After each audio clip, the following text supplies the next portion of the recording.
IPL, Indian premiere league, दुनिया की सबसे बड़ी स्पोर्ट्स लीग। आईपीएल ने इंडिया में क्रिकेट की तस्वीर ही बदल दी है।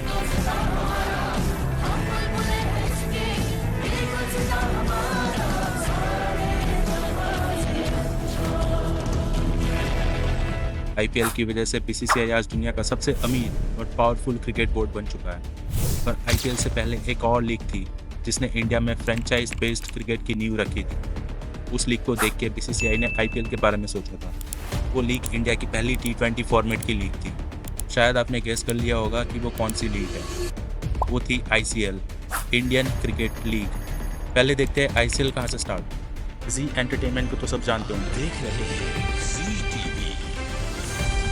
इस पे हम खाना खजाना, हम पाँच, डांस इंडिया डांस जैसे सुपर हिट शो देखते थे। इसी जी एंटरटेनमेंट के चेयरमैन मिस्टर सुभाष चंद्रा ने आईसीएल का बीज बोया था।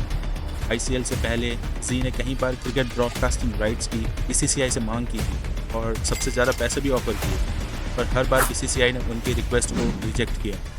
इसी रीज़न से बीसीसीआई से गुस्सा होकर सुभाष चंद्रा ने ठान लिया कि वो अपनी ही क्रिकेट लीग बना के जी चैनल पर दिखाएंगे। फिर उन्होंने दुनिया भर में चल रहे फुटबॉल लीग से इंस्पायर होकर city based franchise cricket league का प्लान बना। उस समय पे T20 जस्ट स्टार्ट ही हुआ था। इंडिया में T20 फॉर्मेट इतना फेमस भी नहीं था। इसी के चलते इंडियन क्रिकेट टीम के स्टार प्लेयर्स जैसे कि सचिन, गांगुली, द्रविड़, इन सभी ने 2007 के T20 वर्ल्ड कप से अपना नाम हटा लिया था। और शायद इसी की वजह से हमें MS धोनी जैसा जाबाज कप्तान मिला, जिसकी कैप्टनसी में इंडिया ने पहली बार खेला जाने वाला T20 वर्ल्ड कप जीता और आगे जाके बहुत सारी ट्रॉफीज भी जीती। उसके बाद T20 का क्रेज़ इंडिया में भी बढ़ गया। इसी अपॉर्चुनिटी को देख के सुभाष चंद्रा ने T20 फॉर्मेट में लीग प्लान किया, जिसको नाम दिया गया इंडियन क्रिकेट लीग। आईसीएल का फॉर्मेट आईपीएल जैसा ही था, या फिर ऐसा बोला जाए कि आईपीएल ने आईसीएल की कॉपी की है। आईसीएल में हर टीम में 4 foreign players, 2 Indian capped players और बाकी के डोमेस्टिक प्लेयर्स थे। पर इस लीग में 2 फॉरेन टीम्स भी थी, जैसे पाकिस्तान से लाहौर बादशाहs और बांग्लादेश से ढाका वॉरियर्स। इंडियन टीम्स में Mumbai champs, Chennai superstars, Chandigarh lions, Hyderabad heroes, royal Bengal tigers, Delhi giants और अहमदाबाद रॉकेट्स थे। इस लीग के साथ कई बड़े इंटरनेशनल प्लेयर्स भी जुड़े, जैसे कि Brian Lara, Stuart Law, Tony Craig, Dean Jones, Chris Harris, Inzamam ul Haq, Moin Khan और अब्दुल रज़ाक। कपिल देव और किरण मुरे जैसे इंडियन क्रिकेटर्स को भी आईसीएल ने अपने साथ जोड़ लिया था। पर इस लीग को बीसीसीआई और आईसीसी ने अप्रूव नहीं किया था। इस लीग को रेबल क्रिकेट लीग भी बोला गया था। बीसीसीआई ने अपोज करते हुए कपिल देव को तुरंत ही नेशनल क्रिकेट एकेडमी के चेयरमैन सीट से हटा दिया और उन सारे डोमेस्टिक प्लेयर्स को भी बैन कर दिया जो कि आईसीएल से जुड़े थे। पर सुभाष चंद्रा को तो लीग करवाना ही था। आईसीएल के सामने सबसे बड़ी चुनौती थी लैक ऑफ इंफ्रास्ट्रक्चर की, क्योंकि बीसीसीआई ने अप्रूव नहीं किया था। इस वजह से आईसीएल किसी भी बीसीसीआई कंट्रोल क्रिकेट ग्राउंड पे नहीं हो सकती थी। पर उस समय की गवर्नमेंट ने आईसीएल को सपोर्ट किया और इंडियन रेलवेज के ग्राउंड आईसीएल के लिए खोल दिए गए। इन सब हर्डल्स के बाद आईसीएल नवंबर 2007 में जोरों शोरों से लॉन्च हुआ। 2007 में हुए पहले सीज़न में 6 टीम्स ने हिस्सा लिया। ये टूर्नामेंट करीब 1 महीने चला था।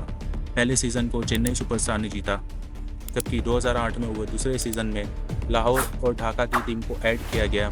इस सीज़न में फाइनल बेस्ट ऑफ 3 के फॉर्मेट में था, जिसको लाहौर बादशाह ने 2-1 से हैदराबाद हीरोज़ को हरा के टाइटल अपने नाम किया।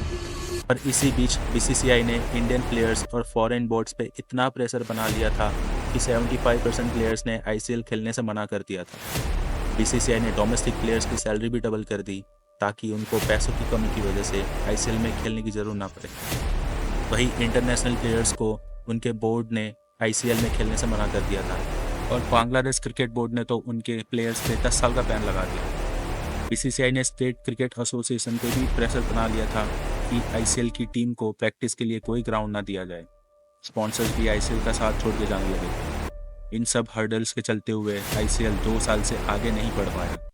पर आईसीएल ने इंडिया में जहां क्रिकेट को रिलीजन माना जाता है, वहां सिटी बेस्ड फ्रेंचाइज क्रिकेट को पॉपुलर बना दिया था और एक नए फॉर्म ऑफ एंटरटेनमेंट को जन्म दे दिया। पर बीसीसीआई के उस समय के वाइस प्रेसिडेंट थे मिस्टर ललित मोदी, जो इन सब एक्टिविटीज़ को बहुत ही नज़दीक से देख रहे थे।